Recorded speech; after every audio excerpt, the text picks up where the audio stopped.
Hello students, स्वागत है आपका आपके खुद के यूट्यूब चैनल विज्ञान बुद्धि में, जहां आज हम लोग क्लास 8th के लिए सब्जेक्ट साइंस की सैम्पल पेपर कर रहे हैं। प्रैक्टिस क्वेश्चन पेपर है, सैम्पल पेपर जो हमारे दिल्ली डायरेक्टर ऑफ एजुकेशन का है, मतलब दिल्ली में जो सरकारी गवर्नमेंट स्कूल हैं उनके लिए है, जो ये 2022-23 में जो अभी मिड टर्म होने वाले हैं नेक्स्ट वीक से, उसके लिए। तो देखो स्टूडेंट्स, इसमें पहले तो ये हिंदी मीडियम इंग्लिश मीडियम दोनों के लिए है। टोटली 60 मार्क्स का आएगा और इसका जो ड्यूरेशन होगा, टाइमिंग होगी जो टोटल 2.5 घंटे होगी। सभी प्रश्न अनिवार्य हैं, सारे के सारे क्वेश्चंस आप लोगों को करने हैं। टोटल पेपर के अंदर 3 सेक्शन होंगे, अ ब सा मतलब A, B and C 3 section होंगे और हर एक सेक्शन में जो भी क्वेश्चंस हैं उनके आगे उनके मार्क्स लिख रखे हैं। जो सेक्शन A है आपका, उसमें वस्तुनिष्ठ प्रकार के प्रश्न है, मतलब ऑब्जेक्टिव टाइप क्वेश्चंस होंगे या इन प्रश्नों का उत्तर एक शब्द या वाक्य में देना होगा, 1 वर्ड या 1 लाइन सेंटेंस वाले क्वेश्चन होंगे सेक्शन A के अंदर। फिर आपका आएगा सेक्शन B। उस सेक्शन B में आपके होंगे लघु और दीर्घ उत्तरीय प्रकार के प्रश्न, मतलब ये शॉर्ट और लॉन्ग आंसर टाइप क्वेश्चंस। इसके अलावा जो लास्ट में सेक्शन C होगा उसमें योग्यता आधारित प्रश्न होंगे, जिसे हम बोलते हैं कॉम्पिटेंसी बेस्ड क्वेश्चंस। वो अभी आपको पता चल जाएगा सेक्शन C में। चलो जी, अब बिना समय गंवाए हम लोग आगे बढ़ते हैं और सेक्शन A में जाते हैं, जहाँ कह रहा है पहला कि हैजा किसके कारण होता है। ब्लैंक करके दिया हुआ है ना कि हैजा ब्लैंक के कारण होता है, या कॉलेरा इज़ कॉज्ड बाय, किसके कारण होता है। तो हमको पता है कि ये माइक्रो ऑर्गेनिजम्स वाले चैप्टर में से आया है। तो ये किससे होता है, बैक्टीरिया से, वायरस से, फंजाई से, एल्गी से या प्रोटोजोआ से। तो ये होता है आपका बैक्टीरिया से। किससे होता है, बैक्टीरिया से होता है ना यार। हिंदी में क्या बोलते हैं उसको, जीवाणु बोलते हैं। तो हैजा एक जीवाणु के कारण होता है, cholera is caused by bacteria. Clear. चलो जी आगे बढ़ते हैं सेकंड क्वेश्चन की ओर। सेकंड क्वेश्चन में कह रहा है कि शर्करा को अल्कोहल में बदलने की प्रक्रिया नाइट्रोजन स्थिरीकरण कहलाती है। ये सही है या गलत है। पहली बात तो कि शर्करा को अल्कोहल बदलने की नाइट्रोजन स्थिरीकरण नहीं कहलाती है, तो ये गलत है। आप वहाँ क्या लिख दोगे, गलत लिख दोगे। इंग्लिश में लिखा हुआ है the process of conversion of sugar into alcohol is called nitrogen fixation. It is false, क्योंकि शुगर से अल्कोहल बनाना या शर्करा से अल्कोहल बनाने की जो प्रक्रिया होती है उसे किण्वन बोला जाता है, फर्मेंटेशन बोला जाता है, ना कि नाइट्रोजन फिक्सेशन बोला जाता है। तो ये फॉल्स हो गया आंसर। क्लियर। अच्छा, इसी में आपको दिया गया है अथवा करके क्वेश्चन दिया गया है, देखा ना अथवा, ये और करके सेकंड में 2 पार्ट है। कह रहा है मलेरिया पैदा करने वाले प्रोटोजोआ का वाहक कौन सा कीट है। मलेरिया पैदा करने वाला जो प्रोटोजोआ होता है ना, उसको लेके कौन जाता है। वाहक मतलब जैसे हमको मच्छर काटता है ना, तो मच्छर एक जगह से काटेगा, एक आदमी को काटेगा, फिर दूसरे आदमी को काटेगा, तो उसके खून के अंदर प्रोटोजोआ चला जाता है। तो एक आदमी से दूसरे आदमी पर वो मलेरिया के प्रोटोजोआ को लेके जाता है। वो कौन होता है, मच्छर, मॉस्कीटो। क्या होता है, मॉस्कीटो, जिसको हम बोलते हैं मच्छर। क्लियर हो गया। तो हम लिख देंगे इसको मच्छर। ये वाहक है। वाहक मतलब मलेरिया कॉजिंग प्रोटोजोआ का कैरियर, ले जाने वाला। क्लियर हो गया। चलो जी अब हम चलते हैं अपने तीसरे क्वेश्चन की ओर, जहाँ कह रहा है कि यदि गति के विपरीत बल लगाया जाए तो वस्तु की गति पर क्या प्रभाव पड़ेगा। गति के विपरीत बल लगाया जाए मतलब कोई गाड़ी अगर आगे की ओर जा रही है, अब उसके विपरीत बल लगाएं, मतलब उसको यहाँ से हम इधर से बल लगाएं तो गाड़ी क्या होगी, रुकेगी ना। मतलब गाड़ी की जो स्पीड है वो रुक जाएगी, क्योंकि उसके अपोजिट साइड से हम बल लगा रहे हैं, फोर्स लगा रहे हैं, तो गाड़ी की स्पीड धीरे धीरे क्या हो जाएगी, कम होती चली जाएगी। इंग्लिश में लिखा है if the force is applied opposite to the motion what will happen to the speed of the object. वही चीज़ कि भैया एक कार है, कार जा रही है इस डायरेक्शन में और हम लोग उसको रोकने की कोशिश कर रहे हैं अपोजिट डायरेक्शन से, तो कार क्या होगी, कार की स्पीड क्या हो जाएगी, डिक्रीज हो जाएगी, कम हो जाएगी। उसका आप लिख लोगे। फिर इसमें और करके क्वेश्चन कह रहा है अथवा करके वातावरण को परिभाषित कीजिए। इंग्लिश में डिफाइन एटमॉस्फेयर। वातावरण मतलब हिंदी में होता है वायुमंडल, एक ही बात है, एटमॉस्फेयर। अभी वायुमंडल क्या है, वायुमंडल क्या है, गैस का मिश्रण है। भाई वायुमंडल मतलब गैस का मिश्रण, मतलब गैस ही गैस है वहाँ, तो और कुछ है नहीं है। इंग्लिश में क्या है वो, mixture of gases, mixture of gases. बस हो गया। अच्छा जी अब हम चलते हैं चौथे क्वेश्चन में। चौथे क्वेश्चन में कह रहा है उस बल का नाम बताइए जिसके कारण ग्रह सूर्य के चारों ओर चक्कर लगाते हैं। मतलब ये सन हो गया। अब इस सन के चारों ओर सारे के सारे प्लेनेट क्या करते हैं, ग्रह क्या करते हैं, घूमते रहते हैं, घूमते रहते हैं, घूमते रहते हैं। जैसे अर्थ इसके चारों ओर घूमती रहती है। तो किस बल के कारण होता है, वह होता है गुरुत्वाकर्षण बल के कारण। किसके कारण, गुरुत्वाकर्षण बल के कारण। इंग्लिश में कि name the force due to which planets revolve around the sun. Sun के चारों ओर प्लैनेट्स रिवॉल्व करते रहते हैं, घूमते रहते हैं, तो कौन सा फोर्स होता है, वो ग्रेविटेशनल फोर्स होता है इंग्लिश में, ग्रेविटेशनल फोर्स। चलो जी, अब उसी में एक क्वेश्चन और बोल रहा है, क्या बोल रहा है, अथवा करके वस्तुओं के भार के लिए कौन सा बल उत्तरदायी है। मतलब which force is responsible for the weight of objects. Object मतलब कोई भी वस्तु होती है ना, ऑब्जेक्ट और उसमें भार होता है। भार हमेशा कहाँ की ओर लगता है, नीचे की ओर। वेट हमेशा कहाँ लगता है, नीचे की ओर। तो अर्थ की जो ग्रेविटी होती है वही उसका आंसर है, ड्यू टू द ग्रेविटी, या गुरुत्वाकर्षण बल या ग्रेविटेशनल फोर्स, सेम इसका आंसर है फोर्थ वाला। चलो जी, अब हम बात करते हैं फिफ्थ वाले क्वेश्चन में। सोनोरस धातुओं का वह गुण है जिससे वह क्या उत्पन्न करते हैं, ध्वनि, गूंज। क्या उत्पन्न करते हैं, गूंज, ध्वनि उत्पन्न करते हैं। सोनोरस, जैसे कोई भी लोहा है, जैसे मंदिरों की घंटियां हैं, जब उसमें घंटी में हम कट मारेंगे, हाथ से हल्का से घंटी बजाएंगे तो कैसे आवाज आएगी, टन, वाइब्रेट करेगा ना, टन, खच्च नहीं होगा, खच्च नहीं होगा, टन होगा। इंग्लिश में sonorous is the property of metal by which they produce echo, ECHO, एको, गूंज, है ना। चलो जी, अब 6 क्वेश्चन कह रहा है कि किन्हीं दो धातुओं के नाम लिखिए जो विद्युत की कुचालक है। Name two metals which are bad conductor of electricity. मतलब जो इलेक्ट्रिसिटी को कंडक्ट नहीं करते, जिसका मतलब उसमें करंट नहीं लगता, ऐसे 2 मेटल्स के नाम बताने हैं। तो पहला नाम तो हो गया मरकरी और दूसरा नाम हो गया टंगस्टन। मरकरी क्या होती है, पारा होता है। टंगस्टन को हम सीधे टंगस्टन लिख देंगे हिंदी में, ये टंगस्टन होता है। क्लियर हो गया। तो एक तो हो गया पारा, एक हो गया टंगस्टन। अच्छा जी, कि विद्युत के क्या होते हैं, कुचालक होते हैं।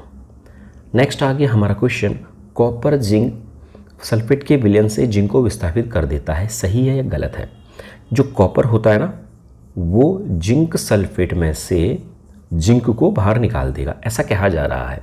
जो कॉपर है वो जिंक सल्फेट में से जिंक को बाहर निकाल देगा। क्या ये सच है कि गलत है। आप बोलोगे यह गलत है। क्या है ये, गलत, फॉल्स है, फॉल्स है, गलत है। अच्छा जी, फिर कह रहा है 8th क्वेश्चन में कह रहा है what is the nature of oxides of metals and non metals. धातुओं और अधातुओं की ऑक्साइड की प्रकृति क्या होती है। धातु ऑक्साइड, धातुओं के जो ऑक्साइड होते हैं वह होते हैं क्षार। क्या होते हैं, क्षार। और इंग्लिश में उसको क्या बोलते हैं, बेस। कि जो ऑक्साइड्स ऑफ मेटल होते हैं, मेटल ऑक्साइड्स क्षार या बेस होते हैं। और जो धातुओं के ऑक्साइड होते हैं, नॉन मेटल जो ऑक्साइड होते हैं वो होते हैं एसिड, जिसको हम बोलते हैं अम्ल। क्लियर हो गया। नॉन मेटल के ऑक्साइड एसिड होते हैं, मेटल के बेस होते हैं। अधातुओं के क्षार होते हैं, अधातुओं के अम्ल होते हैं। क्लियर। चलो जी आगे बढ़ते हैं। अब कह रहा है 9th वाला पार्ट, एक बल में डैश और डैश दोनों होते हैं। A force has both dash and dash. कि ये डैश और डैश क्या है भैया, यह है कि किसी भी बल एक वेक्टर क्वांटिटी है। कौन सी क्वांटिटी है, वेक्टर क्वांटिटी है। इसका मतलब इसके अंदर मैग्नीट्यूड भी होता है। मैग्नीट्यूड का मतलब आंसर होता है। और दूसरा इसमें क्या होती है, डायरेक्शन होती है। क्या होती है, डायरेक्शन। डायरेक्शन का मतलब पता है आपको, हिंदी में जो बल में एक होता है परिमाण प्लस दिशा होती है। क्या होती है, दिशा। कहने का मतलब परिमाण मतलब मैग्नीट्यूड होता है। परिमाण मतलब क्या होता है स्टूडेंट्स, मैग्नीट्यूड होता है। परिमाण का मतलब अगर कोई फोर्स लग रहा है किसी पर 10 न्यूटन का, तो वो कहाँ लग रहा है, राइट में लग रहा है, लेफ्ट में लग रहा है, अप लग रहा है या डाउन लग रहा है, वो डायरेक्शन हो गई। परिमाण मतलब आंसर 10 न्यूटन का, 20 न्यूटन का, ये इसका आंसर होता है। अच्छा जी, अब आते हैं हम 10th वाले क्वेश्चन में। कह रहा है यदि वस्तु पर लगाया गया बल उसकी गति की दिशा में है तो वस्तु की गति कम हो जाती है। If the force applied on the object is in the direction of its motion the speed of the object decreases. कह रहा है कि एक अगर कार है, कोई क्या है, ये कार है, ये कार जा रही है आगे की ओर। अच्छा, किसी ने इसमें धक्का मारा, वो भी धक्का भी कहाँ हो रहा है, फोर्स भी कहाँ लग रहा है, आगे की ओर लग रहा है। तो अब ये कार रुकेगी कि चलेगी, चलेगी ना, इसकी स्पीड क्या हो जाएगी, बढ़ जाएगी। स्पीड इसकी कम नहीं होगी, इसकी स्पीड बढ़ जाएगी। पर यहाँ क्या कह रहा है कि ऑब्जेक्ट की जो स्पीड है डिक्रीज हो जाएगी, तो फॉल्स है ना भैया। ये कह रहा है वस्तु की गति कम हो जाएगी। भाई गति कैसे हो जाएगी, चल भी इधर ही रहा था, फोर्स भी इधर लगा रहा हूँ, तो ये तो गलत बोल रहा है, तो गलत हो गया। 11 क्वेश्चन। अब देखो कितना अच्छा है, रस्साकसी जिसे हम टग ऑफ वार बोलते हैं, क्या बोलते हैं, टग ऑफ वार, रस्साकसी। तो एक साइड तो है ए और एक साइड है बी, ये रस्सी है भैया, ए खींच रहा है इस तरफ, बी खींच रहा है इस तरफ। ए खींच रहा है 10 न्यूटन के फोर्स से, 10 न्यूटन के बल से, और बी खींच रहा है इसको 8 न्यूटन के फोर्स से, 8 न्यूटन के बल से। तो रस्सी कहाँ जाएगी, जल्दी बताओ बच्चों। यस, ए की तरफ जाएगी। कहाँ जाएगी, ए की तरफ जाएगी। तो रस्सी विल मूव टू ए, रस्सी ए की तरफ जाएगी। Very good. 12th वाला क्वेश्चन कह रहा है कि क्या घर्षण बल वायु में गतिमान वस्तु पर भी कार्य करता है। Does the force of friction also act on the objects moving in the air? हवा में चलने वाली वस्तुएं, जैसे हवा में हवाई जहाज होता है, हवा में जब हम बॉल को थ्रो करते हैं, हवा में जब हम पत्थर फेंकते हैं, तो उस पत्थर में, उस उड़ते हुए बॉल में, उस उड़ते हुए पक्षियों में, उस उड़ते हुए एरोप्लेन में क्या फ्रिक्शन फोर्स लगता है, क्या घर्षण बल लगता है उसमें। तो आप बोलोगे यस लगता है, फ्रिक्शन लगता है भैया, तभी तो हवाई जहाज में आवाज़ आती है, पक्षी जब उड़ता है उसमें आवाज़ आती है। जब देखो एक पतली सी लकड़ी लिया आपने, पतली सी लकड़ी, उसको हवा में तेज़ी से चलाओ तो सन सन की आवाज़ आती है ना, वही फ्रिक्शन है। तो फ्रिक्शन होता है, तो आप क्या बोलोगे, यस। तो हमने सेक्शन ए तो कर दिया है स्टूडेंट्स, सेक्शन ए पूरा हो चुका। अभी सेक्शन बी है। सेक्शन बी को हम नेक्स्ट वीडियो में करेंगे, पर हम सीधे कहाँ कूद रहे हैं, सेक्शन सी में। सेक्शन बी में टोटल 10 क्वेश्चन है। कितने क्वेश्चन टोटल, 10 क्वेश्चन। तो सब ये लिखने वाले हैं, सब लिखने वाले हैं, ये लॉन्ग आंसर, शॉर्ट आंसर सब है। ये क्लियर हो गया, ये सब देखो। पर हम कहाँ जा रहे हैं, सेक्शन सी में। सेक्शन सी साथ में कर लेंगे। इसमें क्या होता है ना, ये है हमारी कंपेटेंसी बेस्ड, मतलब इसमें एक पैराग्राफ होता है। इस पैराग्राफ को देखते हुए हमने क्वेश्चन को सॉल्व करना है, ध्यान रखना। मतलब इसमें हमने एक आइडिया लेना है, इनको हमने पढ़ना है और एक आइडिया लेना है। इनसे नहीं आएगा सवाल, इनसे संबंधित, इससे रिलेटेड क्वेश्चन आएंगे, हिंदी में हो चाहे इंग्लिश में हो। देखो पहले तो हम हिंदी में पढ़ लेते हैं क्या करा। सूक्ष्मजीव अपने जीवन में निम्नलिखित प्रकार से उपयोगी होते हैं। जीवाणु मृत पौधों और जानवरों के क्षय का कारण बनते हैं, जो कि वातावरण को स्वच्छ रखने में सहायक है। नाइट्रोजन स्थिरीकरण करने वाले जीवाणु वायुमंडलीय नाइट्रोजन को नाइट्रेट में बदल देते हैं। बैक्टीरिया का उपयोग सिरका, दही, पनीर आदि के उत्पादन में किया जाता है। बैक्टीरिया का उपयोग सीवेज निपटान संयंत्रों में किया जाता है। अन्य सूक्ष्मजीवों को जैसे विषाणु, कवक आदि का उपयोग मूल्यवान चिकित्सा, कृषि और औद्योगिक उत्पादों के उत्पादन के लिए भी किया जाता है, जैसे एंटीबायोटिक्स, बिहेवियरेज में, अल्कोहल और बैंकिंग उद्योगों में भी उपयोग होता है। सिमिलरली यही चीज़ क्या इसमें लिखी हुई, इंग्लिश में लिखी हुई। इंग्लिश वालों इसको पॉज करके इस वीडियो को देख, इस पैरे को पढ़ लेना। अब हम सीधे आंसर में जा रहे हैं। पहले हम हिंदी मीडियम के लिए करेंगे आंसर, फिर करेंगे इंग्लिश मीडियम के लिए।